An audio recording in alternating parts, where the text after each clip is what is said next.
के founder. Hello and welcome, I'm Thomas Porteous and you're watching NewsX World. Let's look at the top headlines this hour. Poland's Prime Minister says a huge number of Russian drones violated its airspace during strikes on western Ukraine, calling it an unprecedented act of aggression. Belarus also reports shooting down drones overnight, claiming they were thrown off course by electronic jamming and warning Poland of objects headed its way. Israel strikes Hamas leaders in Qatar's capital Doha, killing 6, including a Qatari security officer, though Hamas says its top team survived. Qatar condemns the attack as a blatant violation of international law, while Prime Minister Netanyahu insists there will be no immunity for Hamas leaders.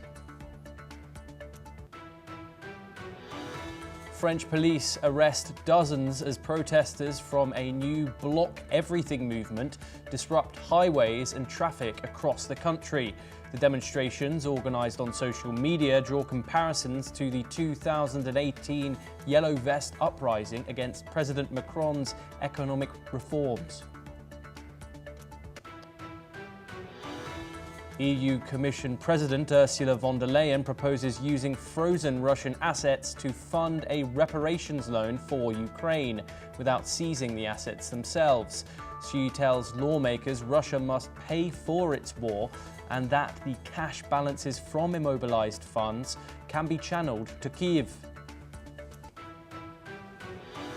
US President Donald Trump says his administration is negotiating to remove trade barriers with India and will speak to Prime Minister Narendra Modi in the coming weeks. Trump strikes a more optimistic tone, expressing hope the two sides can finalize a deal after weeks of friction.